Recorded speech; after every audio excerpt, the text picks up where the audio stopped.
Hello. Well, before I go on to other matters, I want to make brief mention of an incident in London which shocked the nation. First thing, last Tuesday morning, a man was filmed by one of the thousands of CCTV cameras which hang off London lampposts as abundant as coconuts off tropical palm trees. He was jogging along the pavement, that's the sidewalk to you Yanks, on Putney Bridge. Now, Putney Bridge is a proper road with heavy traffic and pavements on both sides. Nevertheless, it is a confined space and traffic has very little leeway. So, while the usual commuter traffic proceeded along the road, the man suddenly veered sideways towards a woman walking in the other direction, but along the same pavement, and grabbing her shoulders with both hands, he shoved her into the path of an oncoming bus, before jogging off as if nothing had happened. CCTV got the whole thing. The bus, by the way, managed to swerve round the woman as she fell into the road.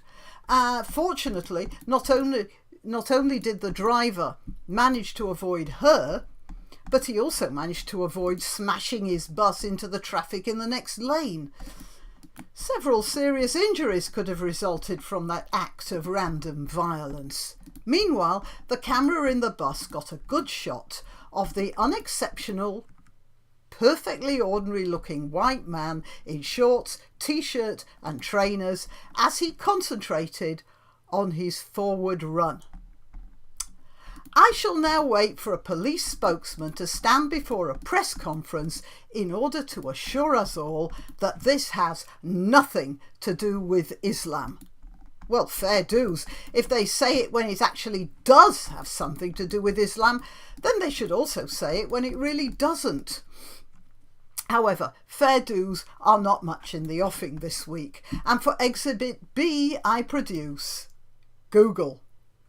There was a righteous froth when Jordan Peterson's account, and apparently the accounts of one or two of his colleagues as well, were terminated by Google suddenly and without notice.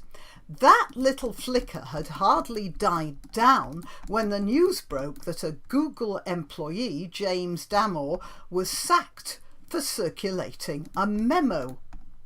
In it, he was bold enough to state, amongst other things, that women tend to be happier when involved with people, while men tend to get along better with machines. And, he suggested, Google's corporate setup should take this into account in job training and structure. Google immediately swung into action and sacked Mr. Damore. The sacking was ostensibly for his sexism, but it seems more probable that they were annoyed with him for exposing a culture of secret, off-the-record meetings and wrong-think blacklists of employees who don't toe the Google SJW line. For the benefit of those of you who might be watching this in China, Iran, Uzbekistan, or possibly in Russia recently, secret meetings and wrong-think sackings are not considered good form in the United States, where there are employment laws which take a dim view of summary executions. I realise some of you in, for instance, Iran might have a hard time understanding that, especially if you're too young to know about a time when Iran didn't execute children. Anyway, back to Google. While its esteemed CEO, Sundar Pichai, wailed that he was new to the job and had misheard the company motto, which he thought was, "Don't be legal," poor old Google are getting chewed out by just about everybody.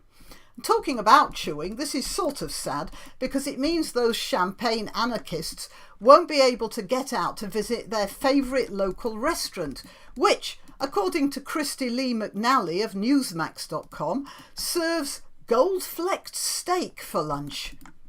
Now, probably none of this is my problem. First of all, I don't eat steak. Although I might scrape off the gold flecks given half a chance, well, waste not, want not. But secondly, I'm far too small a fish for Google to bother about, so I don't expect any trouble from them anytime soon.